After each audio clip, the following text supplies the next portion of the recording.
everybody? Welcome back to another exciting episode of the Viall Files Bachelor Recap Edition. And do we have a lot to discuss? Joining me is the one, the only returning guest. I don't know how many times it's been. I know. She's become a regular. Too many. Fan favorite of the Viall Files, Cathy Kelley. Hello again. Every time I say Cathy Kelley, I'm just like, my dyslexia, it's just like, don't say Kelly Kathy. Welcome back, Cathy. It's so nice to have you. Thank you. It's great to be back. Excited about this season. As always, well, not always, but hopefully, Allie and Amanda are with us as well, our social media team and my trusty assistants. Ladies, how are you? I'm good. Doing very well. And on the topic of social media, the Viall Files Instagram has always been your one-stop shop for all things dating, relationship advice, podcast updates. Pitching, and Amanda. Pitching. Now, what do you mean? What do you want me to do more of? What do you want me to do more of, Nick? No, you're doing great. I need notes. You're doing great. Have you ever, it's POV, it's episode 2 of The Bachelor. Yeah. You started to recognize some of the names. We know who NC is, we know who Sarah is, but a lot of them are just a blonde tangle. Now, I don't know who either of those people are. I know who Cassidy is. Actually, speaking of, while we're getting into it, can we print off the ABC pictures? Yeah, I can print off the screenshots that will be on the Instagram. Anyway, I'm sorry, Amanda, please continue with your pitch. I apologize. Okay, so now as you listen to the Viall Files Bachelor Recap, you can navigate to our Instagram, Viall Files, and swipe through. There will be an infographic with every single woman, her name, her age, what she does, her hometown, and these will be recent photos, not the staged stuff you see on abc.com. This is exclusive screenshot content. It's second screen experience. Are we taking truly. from their Instagrams? We are taking from the episodes themselves. Okay. All right. Because people can look different on Instagram. We learned. Kitten fishing. Yeah. All right. Do we, well, I know we do because you gave me a list, a pamphlet, Allie, but shall we cover the Get into some tea. Bachelor tea of the week? Bachelor tea of the, do we need a jingle for Bachelor tea of the week? Has Bachelor Nation been popping like this in, I don't know how long. Like, I feel like there's news every single day. I think it's a combination of they're just pumping out seasons. This is the new norm, social media being what it is. TikTok It used off. to not be the new norm to have contestants that were eliminated very early on end up with their, I mean, that's I feel like a Peter Weber phenomenon. And then ever since then. There you go. Cathy, I think, are you referring to Claire and? I mean, yeah. Multiple. Katie as well. No, it's a thing. Yeah, this, let's go back to like week 2. I don't know. Taddy Daddy. We're referring to Claire and Blake. How do you pronounce his last name?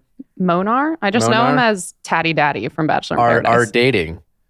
I mean, I don't know. Like, they like hung out with his niece and nephew. They had a whole swipey swipe of all their memories. On one just kind of like uncontroversial side, I just want to say, hey, if they're happy, I'm happy. On the other side, like, I mean, clearly this isn't an accident. You know what I'm saying? There are so many people in the world. There are so many people in Nashville.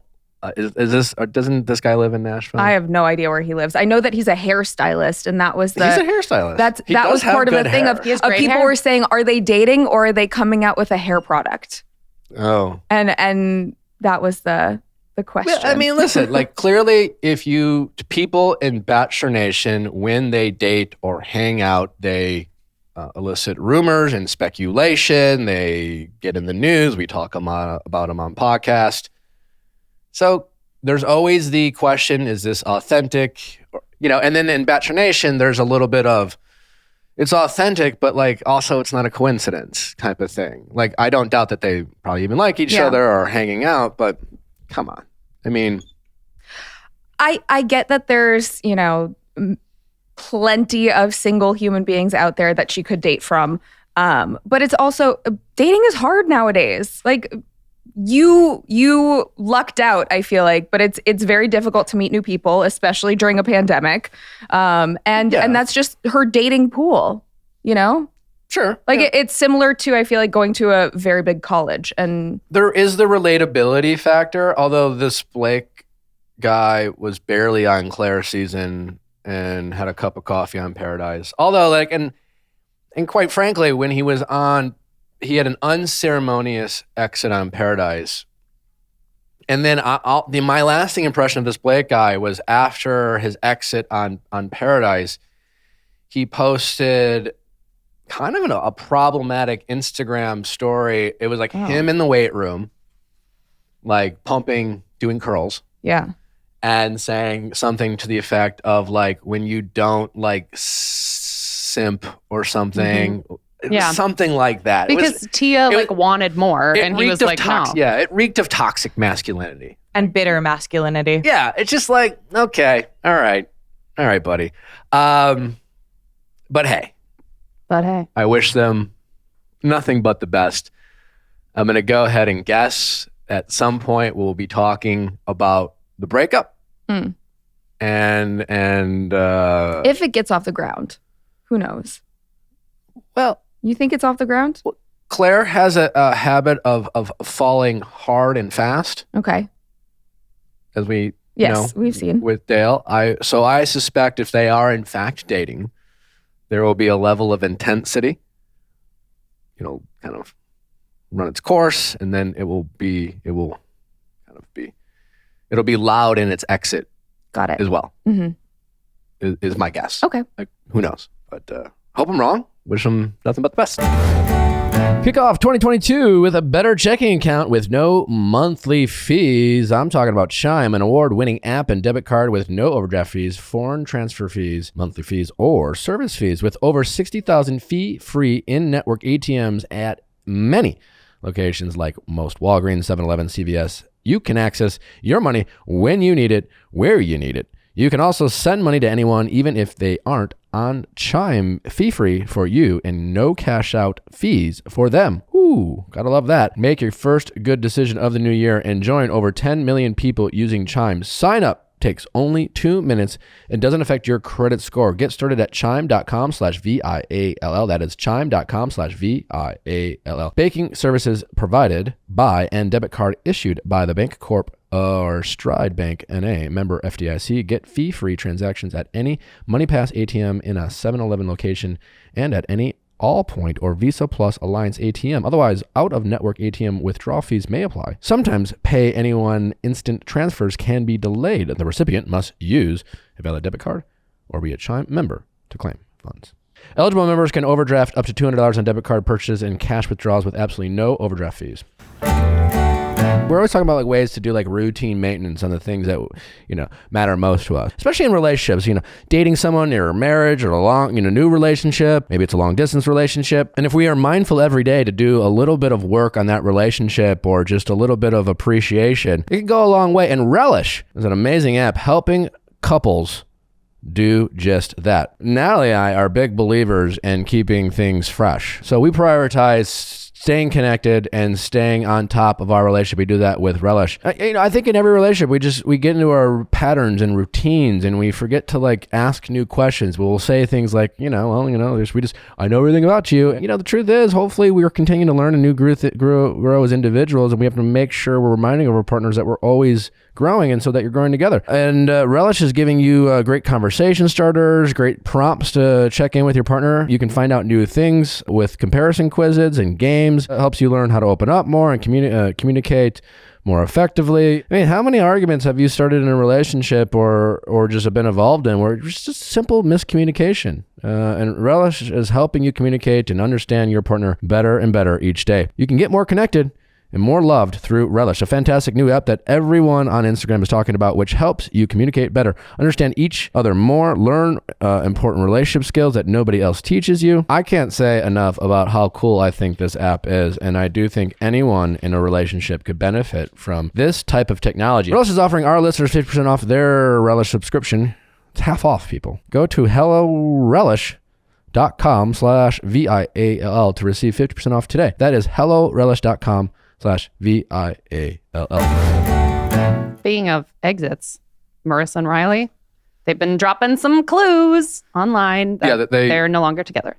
I suspect we will hear more. I think it's a very unfortunate and sad circumstance, and I hope everyone's okay. Agreed. Not to sound cryptic, but great. It's unfortunate. Nate, Joe, and Rodney had a boys' weekend in Austin. Seemed to have a great time. Michelle herself went out in Minneapolis. The only thing, I just saw Nate wearing sunglasses inside of a bar, which is really my only criticism. If you're 6'7", why are you wearing sunglasses inside of a bar coming off a reality TV? You're just asking for it. I like to think it's beneath Nate. It's cool to see Joe and Rodney, 3 of Michelle's final 4. And that's pretty typical. Like, we had the pleasure of interviewing Brendan. He clearly, had these feelings that we now have learned. I don't know if Rodney and Joe really had, which is pretty typical. Mm-hmm. And they're all hanging out, having fun. And people are allowed to hang out and have fun. Just stop wearing sunglasses at a nightclub. It's really my only feedback. But hey. I always think it's so funny, like, coming off a season. I think they had this on Bachelor in Paradise at one point too, with Hannah G and God, I'm blanking on his name right. Dylan. But just that it's news that a couple is hanging out separately. Like that shouldn't be news. That's just interdependence. Right? I agree, Cathy, but people, they're in a long distance relationship right now. And that's why I actively avoided hanging out with people in Bachelor Nation at times, because it's like you go into this world and there's a lot of benefits we receive as a result of going on a network television show and having, airtime and popularity. Everything has a price, and sometimes that price is a lack of privacy or speculation, but there's ways to avoid it. Right? It's going to come with speculation. There's ways to avoid that and ways to not. Is the way to avoid it, though, being a hermit and losing out on having any sort of life? To some degree, maybe, maybe even early on. Again, if you're a newly engaged couple, and again, I'm not saying they shouldn't go out, but like you are inviting speculation and criticism that no doubt can cause stress. Well, being on the show in general invites speculation into your personal life. It's one of those things. Like there's been speculation about like this, like Nate and whatever. And we know nothing really about the strength of Nate's and Michelle's relationship. And it could be so strong, and they could just be like, these are clearly rumors. This is all nonsense. And they can truly believe that. But over time, it's like you have to choose to trust in a relationship, right? Mm-hmm. And so every time, regardless if it's nonsense or not, and you hear like this silly rumor from some silly source, you still have to actively, mentally choose to trust. And that just wears. Do you think, though, that we as a fandom have now chosen to, when a couple comes off the show, happily engaged, expect and like kind of not root for them to fail, but I feel like there's so many people who are like have that expectation now? As humans, we like drama no matter what we say, and happy couple, the when it leads on the news type of thing. We as humans have toxic traits, and deep down it's the drama is the juice. We'll get into this episode. Mm-hmm. It's a fucking shit show already. Yeah. It's way less mature and way less sophisticated than Michelle's season. Michelle's season was a nice cleanse, from the toxicity of Katie's season. Yep. But it was watching Clayton's season right now, it just reminded me of like, wow, Michelle's season was mature and nice. Wow, it was kind of boring. There was drama, but I think that it was squashed very quickly. Yeah, Michelle she handled it so like maturely. Again, nice, but it felt like a love documentary. So, I think I think as humans, sometimes we, even deep down, we won't even say it. We'll be like, I prefer Michelle's season though. I don't know if I'm an outlier over in time, that. like every season. Yes. I liked it for what it's worth. At 100%. the time it was delivered, but I don't think we can continue having seasons like Michelle's. I would love to see another lead who is that articulate, who is that emotionally intelligent, who cuts out the people that are there to be more dramatic very quickly. Like I enjoy watching that. I mean, I would have agree. watched that season on repeat. I don't know.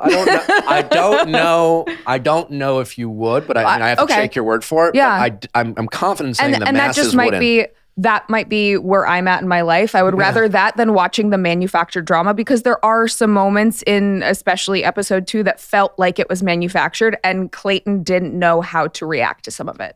So, well, I think that will be the norm. This will be a giving season dramatically because he is just a deer in headlights, man. He's buddy. All he knows how to say is, I see how great you are. Yeah. You are nice. He's good at complimenting. He's a nice guy, and all of this other stuff is... Which, I mean, going back to Matt James's season, I feel like people said that he was boring, but it was really because he took a second to think about his words before he spoke. Sure. Yeah, he's a thoughtful man. Yeah. Yeah. But I don't know if the masses, whether they say they want... we all love to say... Again, it's back to I also really enjoyed Hannah Brown's season. And so that's there was drama in that, and it was a little bit more rowdy, but there's a different, I don't know. Yeah, I think deep down, people love the toxicity. They love rooting against people. They love thinking better of themselves while watching people make fools of themselves. I think there's a lot of things when we watch, we are not being completely honest and self-aware with why we might be enjoying or criticizing or captivated or having our thoughts and opinions that essentially trigger us. Yeah. That it makes us emotionally invested. Whether we hate it or like it, we are invested. Yeah. Well, for me personally, that's why I don't watch many other reality shows, because I feel like the humans are so flawed, and it is so much manufactured drama that I don't really gravitate towards that. So maybe that's just... I'm with you. That's just me. I feel like there's a sweet spot where it's maximum drama, but then it can cross a threshold where you're there needs to be a mental health professional, and it is crazy that there's not. Where there's because it gets to a point where you're okay, this isn't funny anymore. This makes me sad. Yeah. Yeah. I don't think we're there yet, though. Not with this season. they have close. They have a whole team now on The Bachelor, which I've learned is far more advanced than what was available when I was there. That's good. Which is nice to hear. Yeah. It's Was there ever a time when you were on Bachelor, either as a contestant or the lead, where you were I really, if there was someone available to talk to, I would love to talk this through with someone who's not a show producer, someone who's qualified. Yeah. But not in a I need help mentally sort of way, but to talk through Fantasy Suite Week when I was trying to sure, of course, who, duh, but not in a I'm not I'm worried about my mental well-being type of way. Nothing like that, not to that point. Anything else before we dive into the meat of just a little stuff about Clayton's season in general. We can do rapid fire. Sally might be back with her ex. They had a photo on Instagram. They're in Mexico together, and they were standing next to each other in the photo. Samantha sent herself home on night 1, but that wasn't shown. So Clayton 0 for 3, not 0 for 2. Yeah. Gabby went on the Talking It Out podcast with Mike and Brian and talked about her relationships with Dean and Blake. I suspect that, I don't know, did they take that out? But Blake needs to stop saying that they dated. He tried to get us to think that there was something more with him and Becca Kufrin. Mm-hmm. Now he's with Giannina from Love is Blind. Wild. What a weird pairing. Well, who knows with Blake, it's he walks down the street and says hi to a girl, and he goes on his podcast and says they're dating, and then they're all, and these women are apparently this. I saw that on Instagram, though. There were side-by-side photos of the cabinets in the back that show that they're together. Yeah, and I guess she was no, and they had a drink and went Dutch or something. Gabby. Gabby. Oh, I was talking about Giannina. Yeah. But yeah, in terms of Gabby, she was saying there was never even a drink paid for. He never even bought her a drink. So she was we didn't date. He's making it seem a lot more serious than it was. I don't know why he does that. Who knows? Who knows? Wait, very quickly though, to go back to Samantha going home on night 1, if this is a show that tries to orchestrate drama, that to me feels dramatic. A third woman leaving. Why would they not show that? Because it paints their Bachelor in a bad light. I think you have to protect your lead a little bit. I mean, you can only have... But their whole thing is there's the billboard with him and the puppies. America loves an underdog. So it's like if they're already like trying to sell him as this like underdog narrative, even though he's this incredibly tall, hot white guy. They could have gone that route and gotten him some sympathy and, him shed a tear maybe, but we talked about this last week. Again, there's a line. There's so much content too in the limo exit. Like, would they have been able to fit that in with the Sally going home and that drama? That's the thing. There's clearly going to be a ton of drama. I hear it's going to be more and more every week. We always get a glimpse of like the rose ceremony, and like you can kind of always tell the sun's coming up. And last week, it was up. Yeah, it was noon. It was, and so my guess is they, the Sally stuff was awesome from a TV standpoint. Like it was her wedding day. You got to show that. The other gal who left was just kind of funny the way her approach was. Claire, and I hate him. Yeah, I hate him. Said that. Heard 12 times. I hate him. And Samantha just said they didn't have chemistry. And Samantha, she probably, my guess is, I saw the post. It was thoughtful, and she was trying to be nice and considerate, and she probably went about it the same way, which probably just took a long time. And wasn't very juicy. We already had it. I hate him, and this girl like. You don't want to show an emotionally mature person saying, "Oh, well, I signed up for The Bachelor not knowing who it was. I don't think we have a connection, so I'm just gonna leave." Mm-hmm. That's boring. Yeah, and also you don't want to have your bachelor be dumped 3 times for the first rose ceremony. So like we'll show 2, which actually feels a little bit more realistic. We've been hard on Clayton. I'm starting to feel a little bit back. It's not him, the person. It sounds like he's a nice guy. He was asked to be the Bachelor. He said yes, because of course. And he might not be the most charismatic or,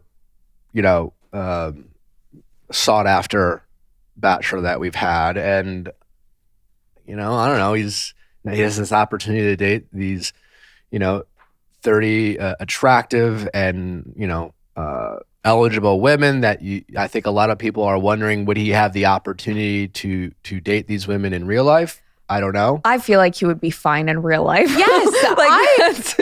I think Clayton is hot. I'm by Natalie. That's how you feel. No, I just mean that. Okay, I fundamentally disagree with his casting, but this episode, I was like, he's giving me Ben Higgins vibes. Yeah, like he was being suave. I was watching him flirt, and I was like, okay, this man doesn't have the ick in the way that I suspected he might. That's fascinating. I think there's a strong debate. I watch it with Natalie, and she is just not a fan. So I'm like, okay, well, I get it. Like you not a. So, and then there's you, I think it's right down the middle. Anyway. He seems like a very wholesome person. He's not someone that I would like go for, but I feel like he seems like a very wholesome person, and I can see why women would be very attracted to him. Same. Okay. I like that. Yeah. Neutral, middle ground. If you follow me on Instagram, you have heard me talk about Babbel, an amazing way to learn new languages. I mean, learning a language is difficult and challenging, and many of us didn't take it very seriously in school, and we're always on our phones. And instead of wasting time scrolling through the TikTok and the gram or whatever it is, you're wasting your time when you're sitting in a car or waiting in the doctor's office or whatever it is. You could be learning a new language. Babbel's 15-minute lessons make it a perfect way to learn a new language on the go. Other language learning apps use AI for their lesson plans, but Babbel lessons are created by over 100 language experts. Their teaching methods have been significantly proven to be effective. With Babbel, you can choose from 14 languages, including Spanish, French, Italian, and German. I've been dabbling in the old Spanish on Babbel. Plus, Babbel's speech recognition technology helps you to improve your pronunciation and accent. They also have Babbel Live, where you can take live classes. I've done that. Work with like a teacher, like a person. It's amazing. Start your new language learning journey today with Babbel. Right now, you can purchase a 3-month Babbel subscription. You'll get an additional 3 months for free. That's 6 months for the price of 3. Just go to Babbel.com and use promo code VIALL. That is BABBEL.com. Code VIALL. Babbel, language for life. Okay, well, let's get into the episode. I mean, again, this is going to be very highly dramatic. This is a bunch of nonsense, I guess, this episode. Also, I don't know if maybe I'm the only one who noticed, but if you go back and watch episode 1 of my season, very similar. How so? Well, the first group date was at the same location. So the wedding date where Corinne took her top off, and that it was the same mansion. Okay. The cocktail party, what's Bob's Antiques? We used that episode 2, not episode 1. So there's some repeats. And then what's her name? The one who's like trying to teach Shanae. Cassidy is like mentoring Shanae. Cassidy, like, there's been an attempt to be Corinne ever since Corinne. And Demi did her own thing. And like Demi and people have been trying to replicate Demi and Corinne ever since Demi and Corinne came on. And that is the woman who kind of comes in abrasive and you think she's going to be a villain, but like there's a turn and, you know, she's controversial and certainly has her critics, but a lot of women will like love her for her authenticity and her like, you know, some of her punchy one-liners, and many have tried and many have failed. And Cassie is the new person attempting to be the next Corinne. But yeah, just the similarities. My first one-on-one had a helicopter that landed on a yacht, that the next beat was a hot tub. It was just all like, okay, wow, this is... I mean, I was going to say, it definitely feels like The Bachelor again. It finally feels like, but the fact, I mean, the one-on-one date with that high of a budget when we haven't seen something like that. Yeah, it's nice. They spend more on that one-on-one than Katie's entire season. It's nice to, that does have more of a feel, but... So anyways, let's go back to the group date. We have Hilary Duff. Oh, wow. She came out of nowhere. I was so shocked. Quite literally. Out of nowhere. Like, wow. The children moved away and there she was. I mean, like, so do you think this was manufactured drama? Because I was Hilary watching Duff? Absolutely not. No. But like it all kind of like they had their assignments, and then right off the bat, Cassidy, who was like a big Hilary Duff fan, just kind of decided it was kind of bizarre, her behavior. Yes, it was very bizarre. And I don't know if anyone noticed this throughout the episode, but I feel like she was repeating the same thing over and over to him. And then also in her interviews, I forget the exact phrase that she used, but she's like, I will be here to pursue you no matter what. So and saying that she was a confident woman. When you say you're confident. Yeah. I'm not so sure of your confidence, but it felt like she figured out what she wanted to say that would air and just said it multiple times. Yeah, I mean, she pulls Clayton aside not once but twice during the day portion by the pool. She pulled Hilary Duff. Hilary Duff. I don't think I've ever seen that on an episode. And she's like, Hilary, can I steal you for a second? I just really feel like there's something here and we should really cultivate this relationship, because I don't know if you're feeling the same way, but like, I really feel like we could be something. Yeah, I sometimes I'm always in awe of the show having been on for so long. And people like Cassidy come on, and I'm just always like wondering, like, what was your goal? Like, I honestly, like, if I saw her like on the streets, and I actually think she's from LA, I'd be like, so like, what was your plan? Like, what was it? Just like airtime at any cost, regardless of the criticism? Because there's ways to go about it, and you must know that like day one, pulling him aside to straddle him by the pool, and like not even like, you know, you told kids you didn't like kids. That was such a brilliant moment. Not only should you never tell children that, you should not tell child actors that, because they got sassy. And I loved it. It was just like, what is that what you want to be known for? It just seems so... That was actually a very funny moment though. That got a giggle for me. Of course, but I'm just like, man, you know, because some people take it on the chin, but like people like her, it's like maybe she was just like, I'm going to get criticism. I would care. Wonder though, I mean, regardless of all of that, Clayton says that he wants a family and that he wants kids, and she doesn't like kids. Well, he doesn't have time. Well, here's what I think I've noticed about Clayton, you know, that I'm not a huge fan of. one, he doesn't seem, and it's early, so we'll see, but he doesn't seem to ask a lot of questions of the women. He just compliments them over and over on very high-level platitude things. He also talks to them as if they are contestants on the show. I like what you're seeing from you. I love your initiative.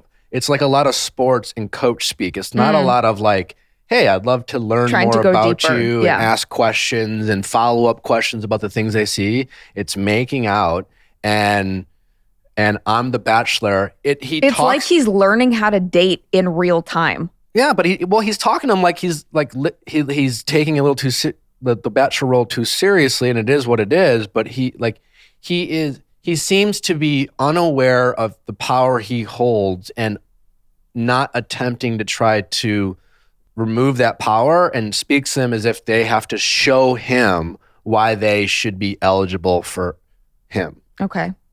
I'm the only one who picked that up, huh? I mean, I definitely don't think that we've seen him get deeper in some of his conversations and connections with these women yet. But I also wonder, like, how much has he dated in the past? Just because I feel like being an NFL player, you have the opportunity to date a lot of women, but some men at that high of a level are just so laser focused on their career and their success. You can't, stray away and like devote any time to dating. So was he that type of person? To your point, I don't know if he was. Like, I don't know if he's like traditionally considered himself like a ladies' man or a charmer or... And while it sounds like he came from a very great background. It sounds like his parents were together or are together and have been for 30 years. But did he have that modeled behavior of good communication in conflict and asking the right questions if they had just, been together since they were young? Again, and it's not like a criticism like, oh, he's a bad guy or anything. No, I just not think at all. it's just... Also, it's kind of, I wish it's just very surface level. To my point of what we were saying earlier, I really enjoyed Michelle's season because I feel like it was a masterclass in dating. Sure. The way that she communicated with the contestants, the questions she asked were very thought-provoking, really understood and got down to the nitty-gritty of like learning about these guys to see if they would be a good fit for her. And then the contrast is Clayton, who... He's just going to be there, man. Yeah. He's just going to be there. But has it been a day at this point? I'm so confused because when he and Teddi had that moment and she was explaining she's going to need validation, she's wondering how they're progressing. He's like, I think we're progressing so well. I'm like, has it been a day? It's not. I'm confused. I think Teddi's manipulative. What? I'm Team Teddi. I was too. Nick, where do you get that from? Back up that claim. I'm not saying I'm not Team Teddi. I guess what she's literally verbalizing what she needs from him. Maybe it wasn't the correct way of doing it, but saying, I need verbal affirmation from you that I think she knows she's smarter than him. Okay. And I think it came across as insincere. Wow. I think she knows.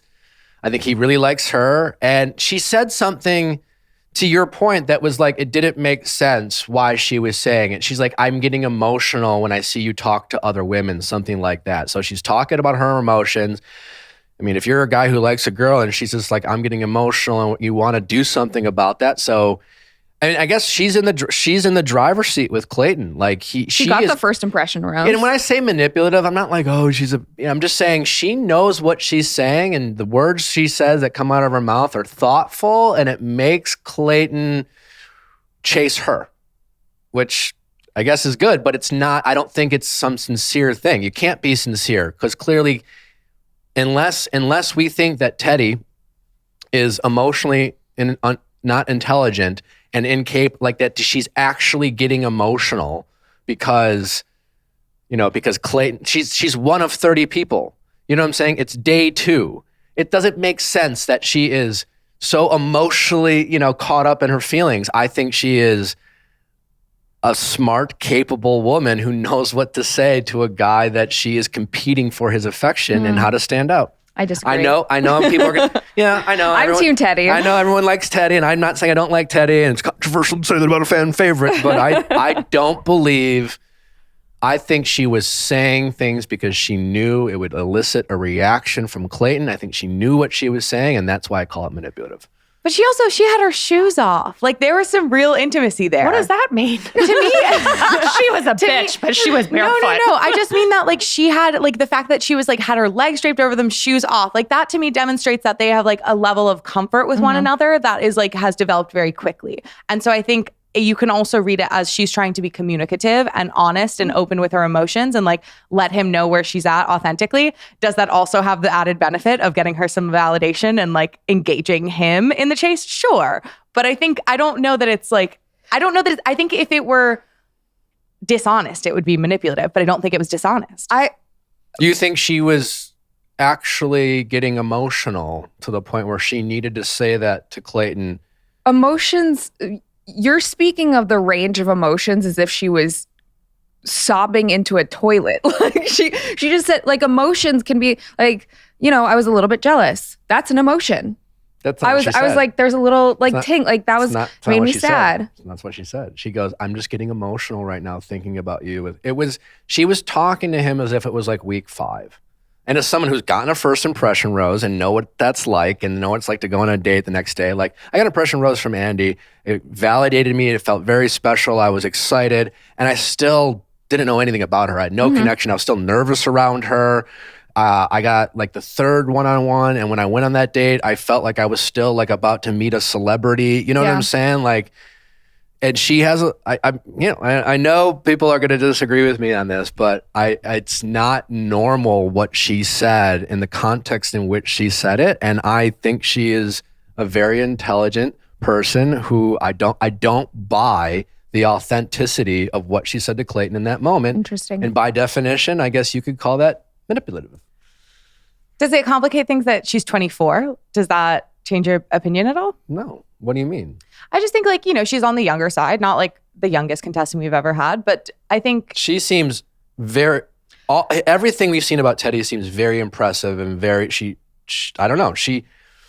No, I don't think her age has anything to do with it. I think from what we've seen, she seems to be the most, like, I mean, it's small sample size, but far more mature than many. Yeah. Like, isn't Shanae 29? Yes. Yeah. I mean, compare like what have we seen from Teddi and what have we seen from Shanae? I mean, oh my God, if we're talking about maturity level, like. But you think that Teddi is manipulative in all of this? I would say be mature and manipulative. What? It feels like from what we've seen, Clayton is not very articulate with his words, so she's asking for verbal affirmation. She's pushing him to do more than maybe he's comfortable with, or not even comfortable with, but like. That is a huge part of a relationship. So to ask for more communication, to know that she's investing her feelings in the right place, I feel like that's not what I'm critiquing. I'm just simply saying that, and when I say manipulative, it's that she has a self-awareness of what she's saying to him, knowing it will get a reaction.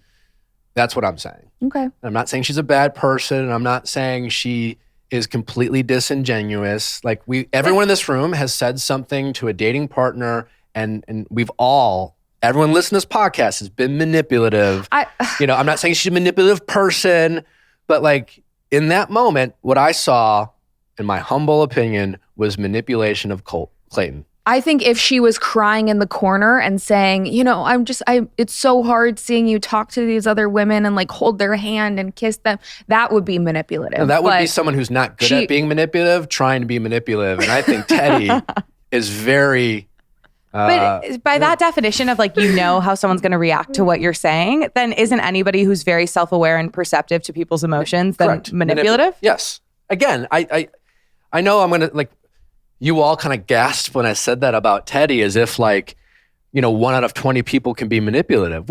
Yes, people who are more intelligent are more capable of being manipulative. Also, sometimes people don't know that they're being manipulative. Of course. Again, like overall, Teddi's still one of my favorites. I hope I'm rooting for her to win Clayton's heart, but I don't believe her in what she said to Clayton in that moment when she was talking about how emotional she was getting with a guy that she just simply can't. Because I like Teddi, you know what I'm saying? I believe in Teddi, and I believe that and I know what it's like to be in that world. I know what it's like to get the first impression rose.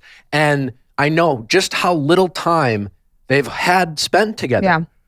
I mean, that sounds more like something like an anxious attachment style. Sure. So she just said it because, and I know Teddi is capable of saying things she knows sound nice. And yes, highly intelligent people are far more capable of being manipulative. 100%. And so, and yes. sometimes people don't know that they're being manipulative. Everyone's so worried about like, don't protect Teddi. Like, I think manipulative is just like a word that for me, like, I think it's similar to the way that you view gaslighting as like a really, like, we shouldn't be throwing this word around. It's a big deal.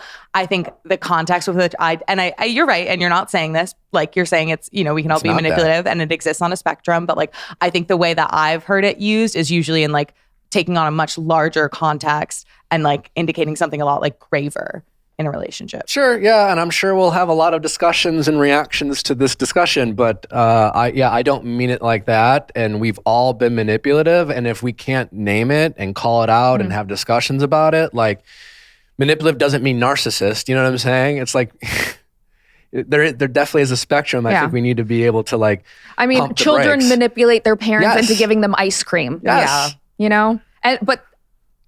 Okay. That's my point. Yeah, okay. Yeah. Fair enough. I wrote next to Teddi in my notes, seems like a very genuine, easy connection.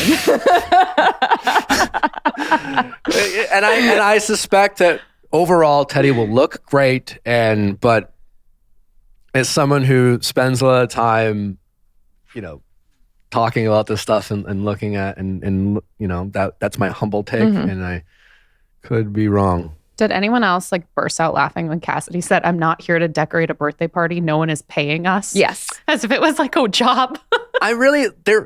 Cassidy had moments of trying to be Corinne, and I quite like, I mean, listen, it all is ridiculous. Some of the things she said is true. I think she's the villain of this season, but some of the things that she says are true.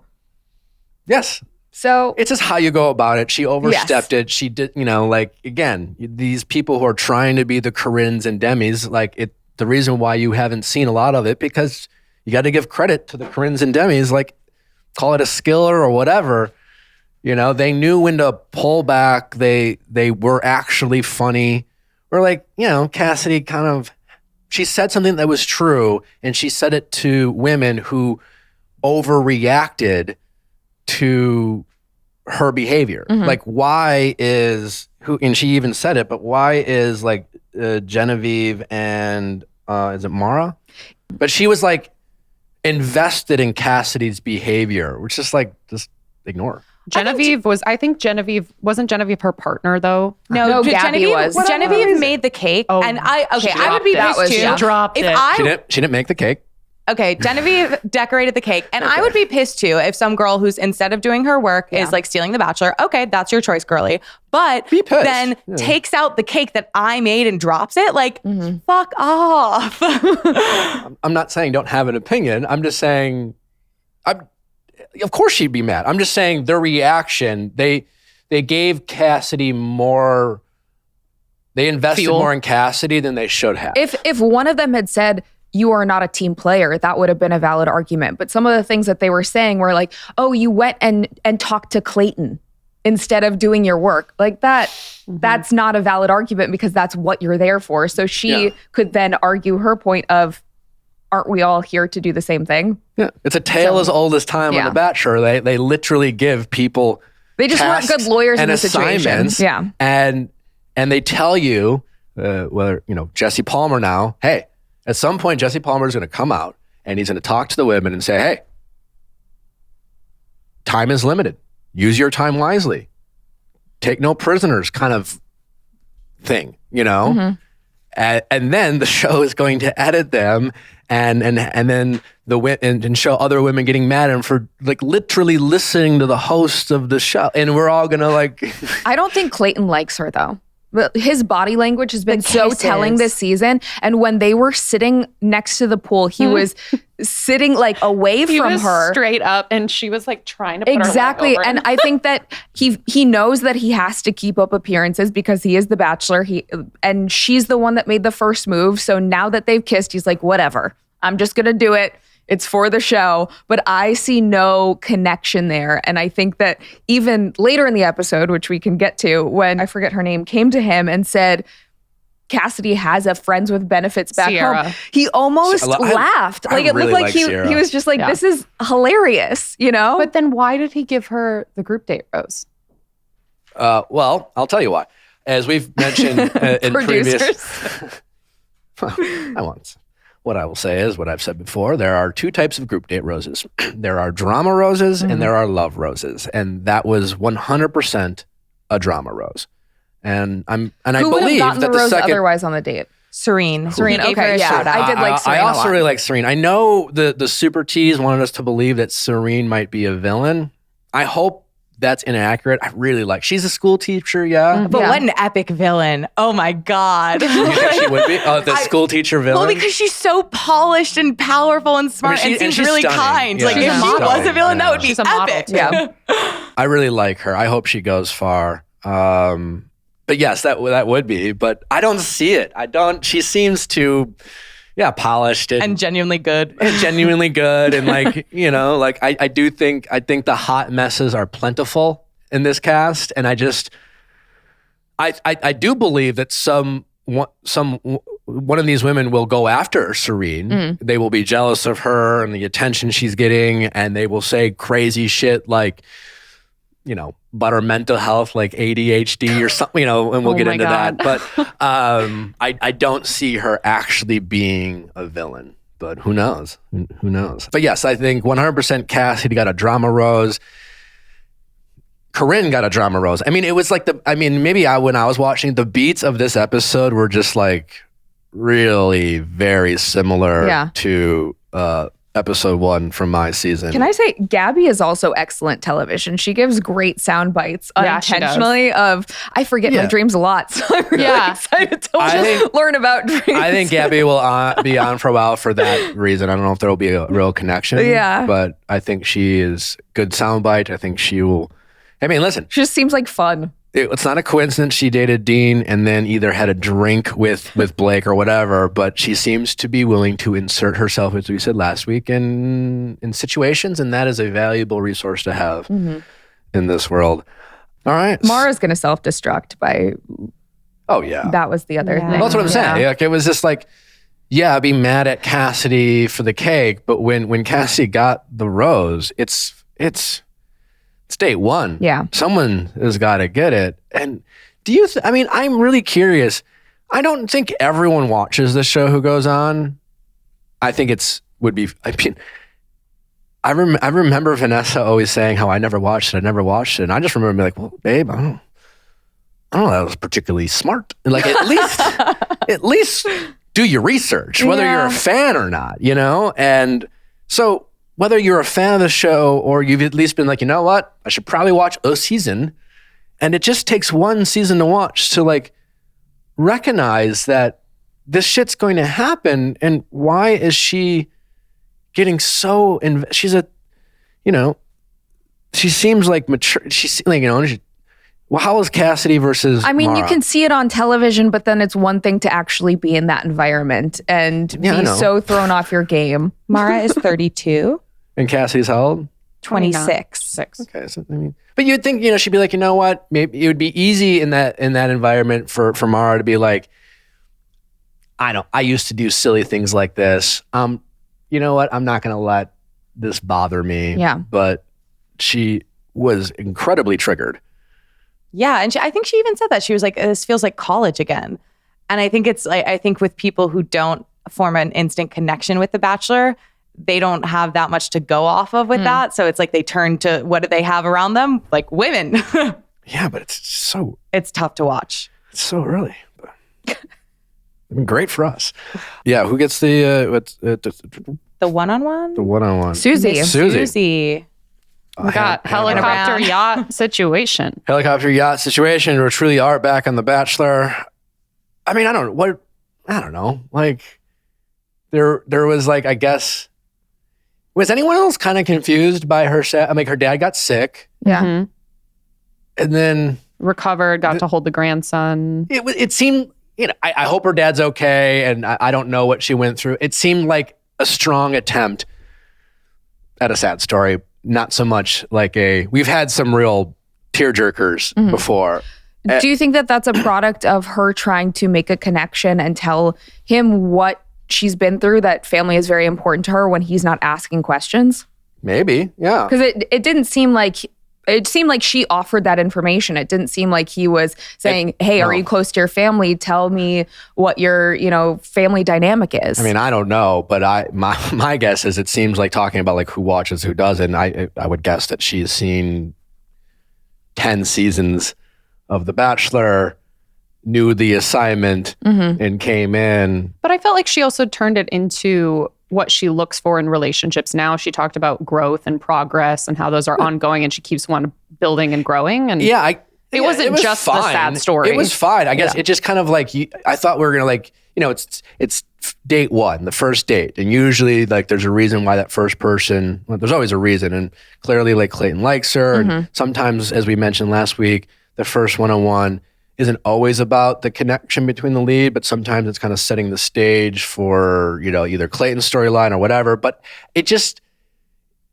kind of seemed to fall, like she started, I don't know, the story plateaued and just was like, okay, it was just like, whatever. I feel like that's one of those times where the soundtrack really does someone dirty, because Maybe. It's like with the swell and the music, it's like, because I don't know that she was trying to be particularly dramatic or embellished. No, But it's like, we look at like the past like first dates, and it's like we had Greg talk about his father passing. We have Jamie talk about his mother's suicide. We had like a lot of really, like Bree talk about her sense of like lack of belonging and family. Like we've had like real heavy hitters, and so I think part of it is just like, I also feel like that is something that you would share on a first date.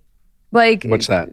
Your family dynamic. If your father was just really sick a few months ago, I mean, like that's something that you would probably offer up. Yeah. So, and it's so great to hear he seems to be doing well, and that's awesome. And I think you do make a great point, Cathy, that like, I think it will be harder. It will be interesting because Clayton doesn't seem to ask. They could be editing it out, and that's possible. But he doesn't seem to be asking a lot of questions.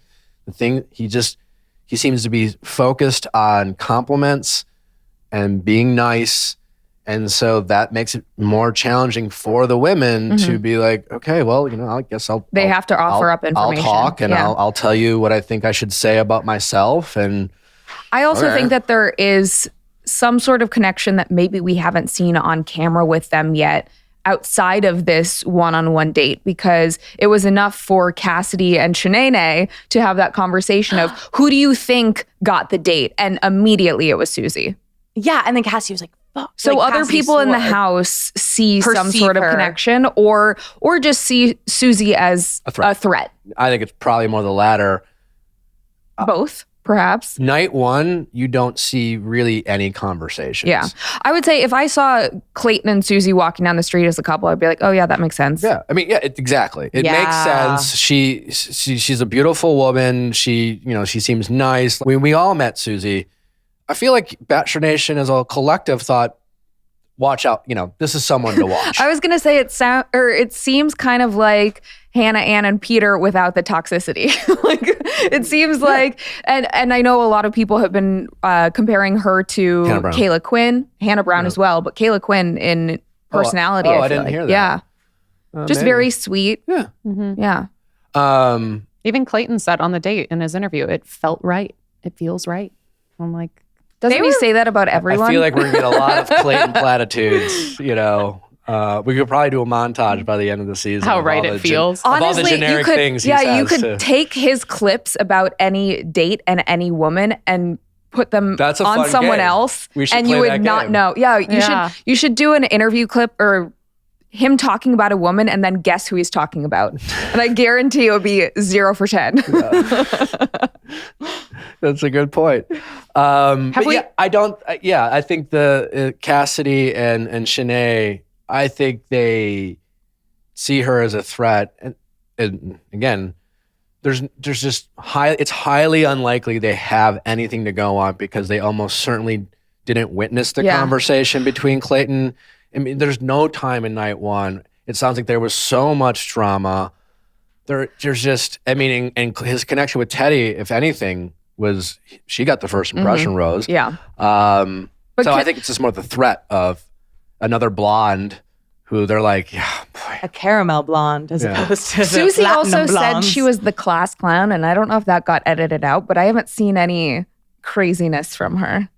Like, Yeah, I agree. What do you mean that got edited out? she said, no, Like, I haven't seen any really funny moments. Yeah. Oh, I've seen more plenty of people who from have been like, I'm the Kate. class I've seen clown more who are from not. Gabby. Yeah. I think the moment where they were talking about dancing, that stuck out to me as like, oh, okay, they're really vibing right now. And she was like, yeah, I can't dance at all. So I'm like, maybe she's like someone who's like, I'm occasionally self-deprecating. That's the class clown. Sure. Yeah. She's like, get this, I'm self-deprecating, but I'm beautiful. It sounds like self-deprecating in the pageanty sort of way. Totally. Yeah. It's all relative. Totally. She did seem very, as Clayton said 7 million times, humble. She did seem like pretty. Yeah. She seems humble. Yeah. Yeah. She seemed very like genuinely As he excited. kept saying. And in fairness to all these women so far, I mean, shit, we're going to go through a whole season. And for the women who are the top 4, we're going to learn 10% about who they are as people. Totally. Let's be clear there. So we can't possibly expect any of these women to, in the first date, to be like, well, we haven't seen that yet. You know, Totally. it's like we just got started. We saw 5 minutes of their 8-hour-long date. Yeah. All right. Group date 2. Before that, I love was it Jill? Yeah. Jill reacted as if she was the only. They made it seem like she was the only one who wasn't getting a date. I know. Yeah. Cut to Eliza handling it like an absolute absolute champ. pro. Scrapbooking. I was just like, that's Final Four energy right there. Yeah. I love Eliza was Eliza. another one. Yeah. Like, I yeah. love Eliza. She's also from Berlin. She was one of those people where, like, I don't know how you women felt, but when not only I was like, oh, another person who didn't get a date, and in that 30 seconds we saw of her, one of the most memorable people She stood out, of the yeah. entire episode. Mhm. You know what I'm saying? And didn't even get a date. Like, Yeah. Show stopping. But Jill misses her cat. Yeah. Jill seems a bit kooky, you know? Yeah, she showed up with the ashes night 1. She is that a tracks. bit Yeah. kooky. Okay. Yeah. Okay. She's also an architectural historian, you know, What is that? in a sea of nurses. She used to work in I saw a TikTok of her. It popped up on my For You page. Back in the day, like for one of her jobs, she used to work out of a cemetery, I believe. Okay. Like I think She has unique interests. Yeah. Yeah. Who was the girl that was into taxidermy? Oh, Kendall. Kendall, yeah. Kendall. We'll just let that marinate. I really. Kendall. There's nothing else to say there. I don't know. All right, so then we have another group date, and our celebrity guest is Z-Way. None of the girls knew I who she love was. Zoe. Also, shout out, she went to Northwestern. She did. Yeah, she has her own show on Showtime. Let's get her on the She's pod. great. Okay. Yeah, she's hilarious. I feel like the episode didn't do her justice. Not at all. No. Yeah, I think. And I it agree. kind of fell flat. Clayton clearly doesn't know who she is. I feel like most of the girls didn't know who she was. Yeah. And she's hilarious. She is fantastic. She was, I don't know if you saw her Instagram lives, but like during when there was like a large national conversation about race in like June, July of 2020, she would do these amazing Instagram lives with people who had been canceled, where her whole comedic style was just asking very direct questions and kind of seeing what people would say. Like she would ask people like, who's your favorite Black person? And just kind of see what they would say. And so she has a very like, sort of her style of comedy is very just, it's like simple, but it's very fearless and it's very honest. And so I thought the date was planned well for her. I thought it was very interesting. Shanae, who's now, Shanae, was doing interviews saying, I should have sat next to Clayton. Like Cassidy would have sat next to Clayton. But like, they're such minions. That whole like Cassidy Shanae situation. teaching Shanae how to be on The Bachelor was just bizarre. Yeah. And there's a lot more this season where they're taking away that veil. I feel like they talked about how they don't have phones. They're talking about how like they're coaching them how to get more screen time essentially. And it seems different in that regard. I do like that. I mean, my frustration with the show has always been its unwillingness to adapt at times. And they like, hey, it's not broke, don't fix it. Kind of, that would be, I'm guessing, their argument. But I do like them acknowowledging that like technology has even occurred in the past 10 years. Susie like saying, normally I would call my dad about this or something like, Yeah. and that's, finally acknowledge that you can't talk to any other human being. But yeah, the coaching, it was this bizarre. And that's what I found so surprising. It's just like, what? I was just like shocked. Where do they find the Cassies and Shanaes? Mm-hmm. Because they're not plants. They're not, they're just that this is who they are. Doing them. And yeah, some people. I know plenty of girls like them.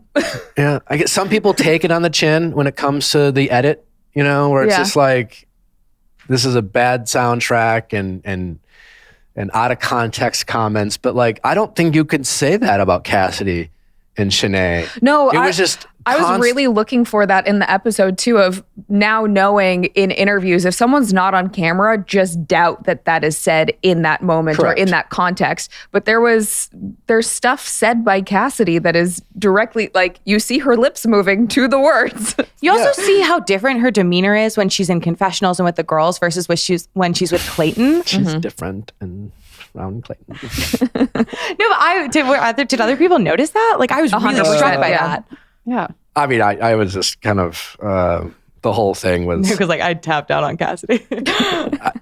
Are we going to find out what Merlina is Olympian in? Hopefully. Oh, yeah. I just thought it was so funny. She sits there so quietly and then she goes, actually, I am an Olympian. Yeah. What a flex. Badass. And what was she? An Olympian in track and field. Oh. Track and field. Oh my God, even better. No wonder she nailed it. What events? But then she didn't win. Yeah, I know.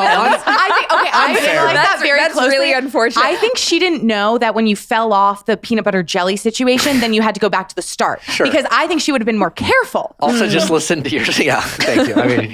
I mean, I would flex so hard if I won that and beat an Olympian and be like, yep. Of course, but like, slime and slippery floors aren't an Olympic event. But what was she? It should be. What was she in Olympic? What events did she run? It doesn't say in the bio, but I can do some. Yeah, I feel like Nick's track passion is burning right now. Oh my God, I want to sit down with her. Can we talk about on the group date card? There was a moment, I forget who it was. It was like Sierra, Mira, and I don't know. They all rhymed, and it just reminded me of the Princess Diaries, where they're like, I'm Lana, Anna, and Fontana. They have like a little girl group. Yeah. Yeah. Anyway, Sarah won. Didn't see that coming.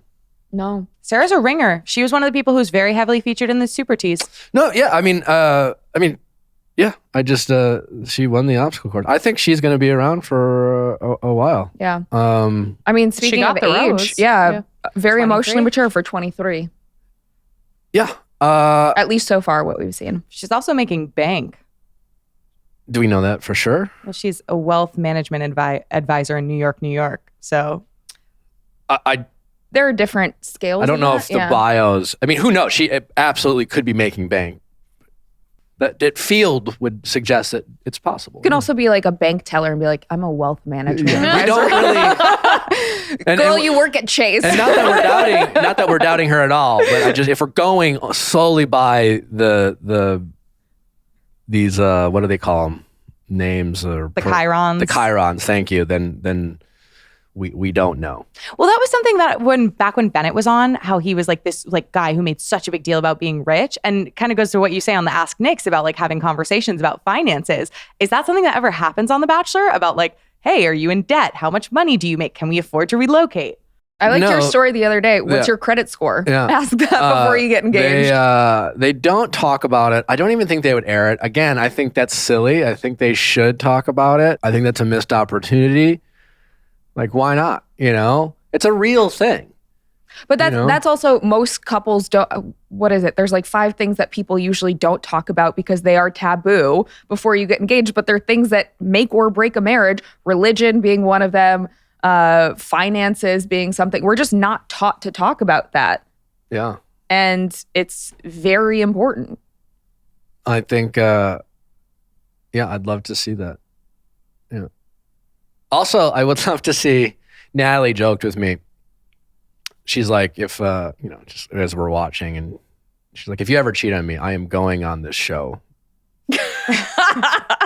So you have to recap it. And we laughed. But it made me think, I mean, there's got to be so many opportunities. I would love to see a contestant, I think preferably a woman contestant, walk up and go to The Bachelor and say, got to be honest, I'm here for spite. you seem nice. I'm open to get to know you, but if I'm being totally honest, I'm here for revenge. My boyfriend broke up with me a few months ago.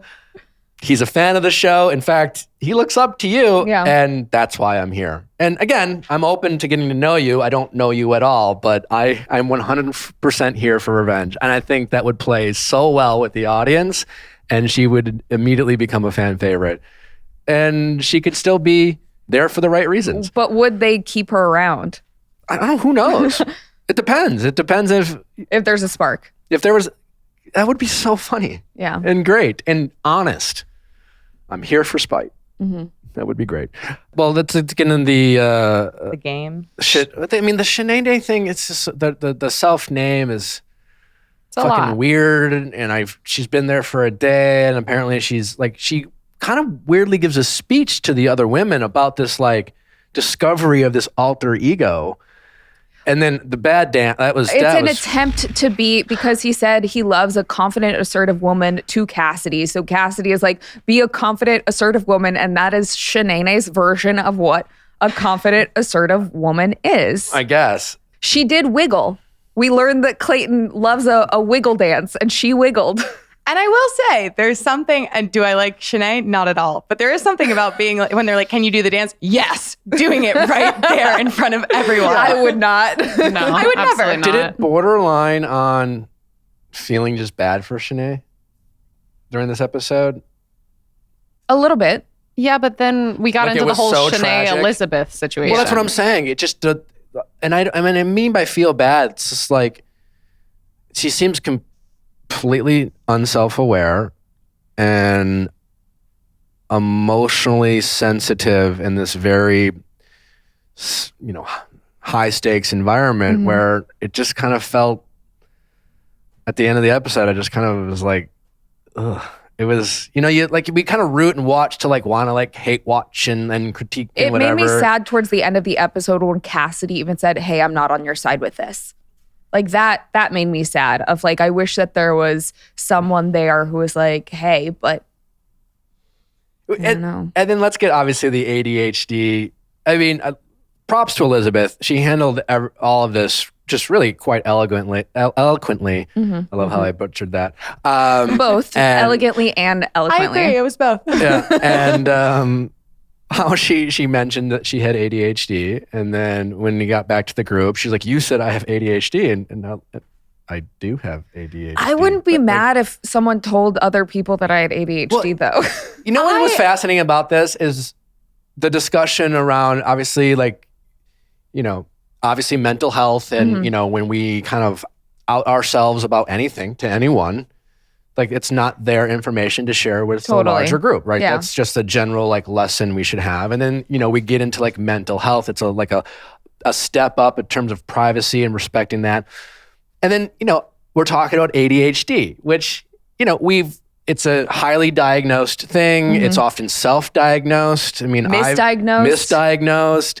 It's something that people will just say because, it is one of those things where it's become used, and that the implication, like gaslighting. yeah, it's and the implication from Shanae is that she was accusing essentially Elizabeth of using it as a way to garner sympathy. Although I 100% believe Elizabeth, and so it wasn't like an interesting discussion that way in terms of like, it's not as if like Elizabeth in confidence told her, I don't know what it would be, like some sort of very, something she's really dealing with. I would agree that probably half the cast has, I think everyone in this room, I've been diagnosed with ADHD. Yeah, I was going to say, I don't know if I'm the resident ADHDer, if I'm in good company, but like, I do think there was something about like the way Elizabeth brought it up. Cause I think like my experience with ADHD as someone who like had the access to like get neurologically tested and confirmed at an early age, like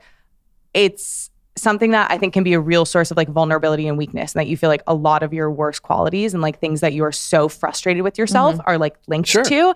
And I think the way Elizabeth brought it up so calmly and was like, I want to explain what happened there. Where like, when Shanae was like, you were ignoring me, and she was like, I want to explain that like auditorily I get overstimulated. Like I really related to that, first of all. And second of all, I was like, oh, she handled it great. She handled it really well, but I think she also handled it in a way that was like clearly linked to a gravity for her.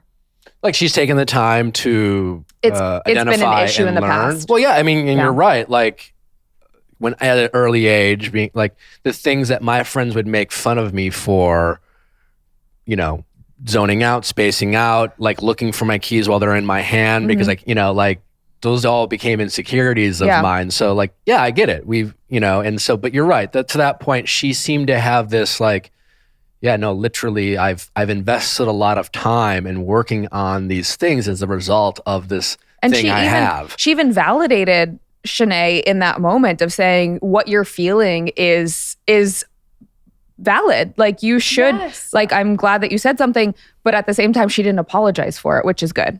Mm-hmm. Yeah. And then, Shanae, like she misremembers or lies. I don't know, because I love how Elizabeth was very like, she knew what she said and she knew what she didn't say. She's like, yeah, like she was essentially like, you called me out. I addressed it. I tried to make nice of a situation. I didn't say I love you, like I gave you a hug, but it's one of those things. I bet Shanae honestly thought she said, like, you know what I'm saying? When those words came out of her mouth and said, you said I love you, I don't know if Shanae thought I'm making this up. Mm-hmm. Well, I feel like so much of Shanae and what we've seen play out through this entire episode is her being attached to an outcome. Her seeing something happen in her head a certain way.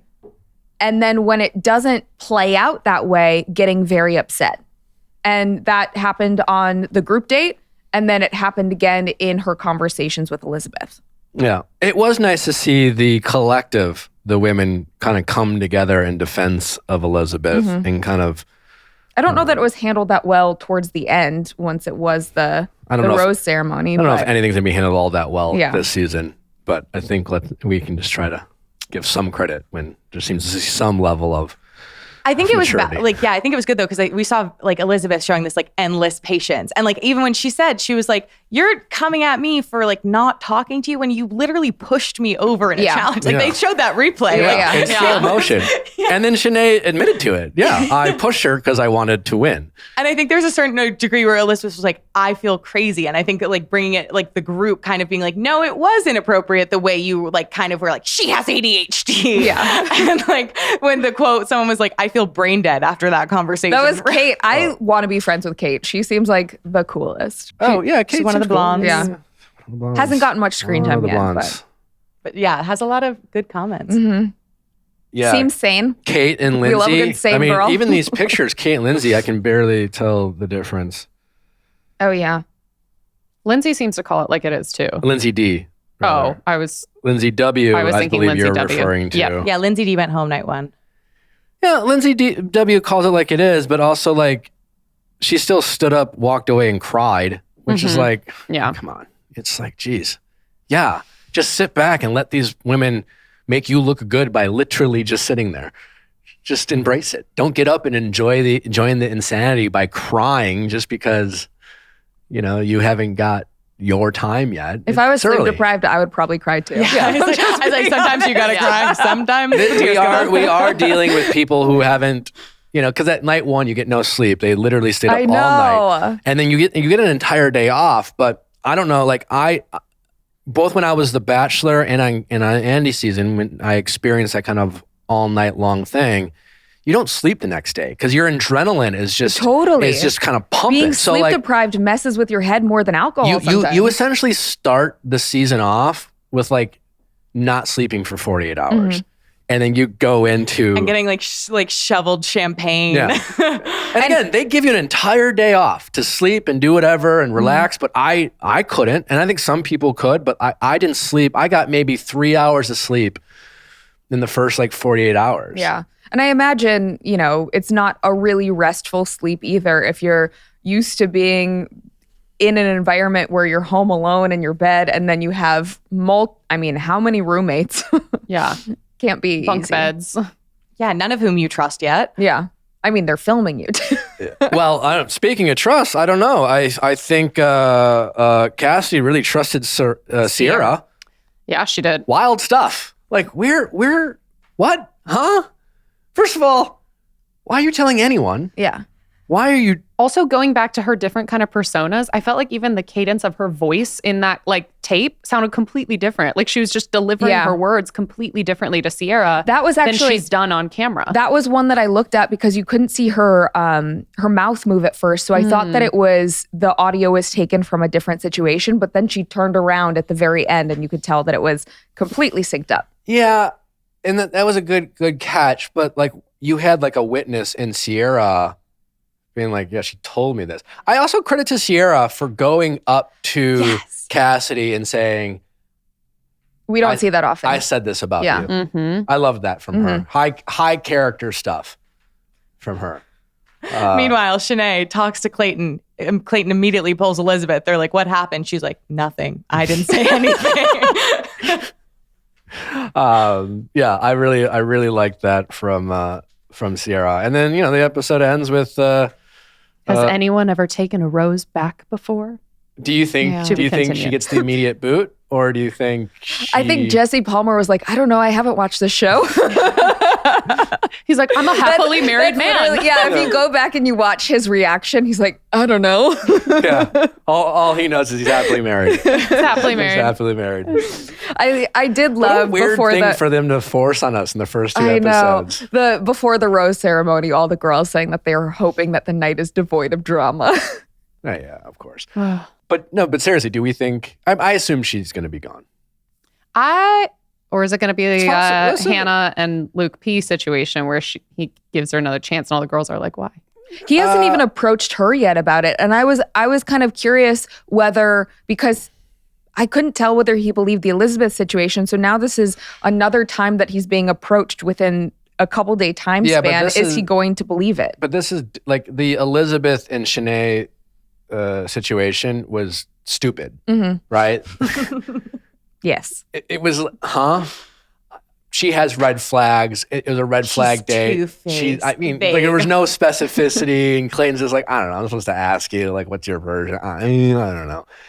This is very specific. Friends with benefits, yeah. And they are very, they're just specific accusations that he can specifically go to Cassidy and say, is this true? Did you say this? Knowing that she knows she said this to Sierra, right? So, like, I think there's a difference there. Also, good, the Hannah Brown, Luke P. I agree with you that I don't think Clayton's all that into Cassidy. He was just like, you want to make out? I'll make out, whatever, That's the hard part of being a bachelor is literally having to make out with women who, some of which are literally throwing their tongue down your throat. And you're like, I don't want to be a dick. So, like, I guess there's a lot of that. Sounds really difficult. It's not fun. Yeah, no, I'm here to say yes. Would you like that? No. Cassidy was on offense. Every kiss she had. And I think Hannah Brown would have picked Luke P if he didn't fuck up every step of the way. Yeah. And so she truly wanted Luke P to work out. I don't know if Hannah had the whole my head versus my heart debate situation with Luke. There was a deeper connection there. I mean, I would be willing to bet with all these blondes that if you made Clayton say, who's Cassidy? There's a strong possibility he'd point to Kate. He'd point to Lindsay or Kate or whatever. She's the one that's very sweet and confident and yeah. So I suspect she will be gone. Then where's the drama going to come from? Shanae. I think there are a lot of givers when it comes to drama, and that we've seen drama will be revealed. I think Rachel has some drama potentially in her. I think I'm very curious. Mara, for sure. I'm curious to see how he handles that conversation. That is something that I'm looking forward to. Yeah, me too. I don't Genevieve. I think you could see her kind of easily being triggered on the first group date of. There's so. I feel like Genevieve doesn't take any shit. Sorry. She's from Massachusetts, so I'm defending her a disproportionate amount because of hometown loyalty. That someone who doesn't take a lot of shit will most likely be involved in drama. I think she was one of the women who I believe is in like the final 3, the Clayton I Love You debacle. So I think they're priming us. They're giving her a lot of we're seeing a lot of reactions from her because she's going to be one of the main characters this season. That doesn't mean she won't be involved in drama. I was going to say Elizabeth can, even though she seems very articulate in how she responded to the initial stuff from Shanae, be a I don't know. Strap your seatbelts in because like this is not in almost every possible way Michelle's season. You're not going to get your final 4 is not going to be 4 unproblematic people. Your future bachelorette, your future bachelorette probably won't even be like unproblematic. I was trying to think, like, I can't wrap my head around anyone from this season who I would see. I mean, I know that it's still super early on. Maybe it will be someone from this season. Maybe Eliza. I think they already have their eyes on someone. And I have no idea who, but I feel like Rachel has movie star eyes. Like sometimes they just show she has this like real twinkle. And I think she's one of the people we've seen a lot of, like she got a package. Who's this? Rachel. She's the flight instructor. Her? I feel like maybe. NC is intriguing. I could see Susie being your next bachelorette for sure. Totally. Teddi. I could see Teddi. Despite, Eliza. me calling her Eliza. Scrapbook queen. Sarah. Yeah. I mean, like, who knows? We don't know it. Like, but I think they have tons of possibilities here. And yeah, I think it's going to be highly dramatic. And I think it's going to be a wild ride. I hope Sally is the next bachelorette if it doesn't work out with her ex. Let's see how this trip to Mexico goes. Yeah. Cathy, give me your final 4 before we... Sarah's way too young to be the bachelorette. Before 23? Before we say goodbye, give me your final 4. Oh, final 4. Okay. Susie, I feel like is taking it, honestly. Teddi, Eliza. Yeah. And Gabby. I'm going to say Susie, Teddi, Sarah, and Genevieve. I want Eliza, but I don't think it will be Eliza. Okay. Teddy's. I mean, I'm other than Teddi, I'm just guessing at this point. Mm-hmm. And Teddi because she's the virgin who's already said she wants to go to the fantasy suite. So True. Like, do your job. Give her the opportunity to say yes. Yes. Cathy, thank you. Thank you Always for a having pleasure. me. Welcome back anytime. Please, again, remind the people where they can find you and any updates on what's going on in your world. Yeah. You can find me on Instagram at Cathy Kelley, on Twitter at Catherine Kelley. And going to be actually venturing into the NFT world and dropping some NFTs this week. What? So, Yeah, I got some doodles. My doodle's thriving. Some doodles? I got a very, very lucrative doodle. Oh. Yeah. It's very nice. So good for me. If nothing else, thanks for listening. Check out our Instagram, Viall Files. Follow along, put a name to the face. Bye.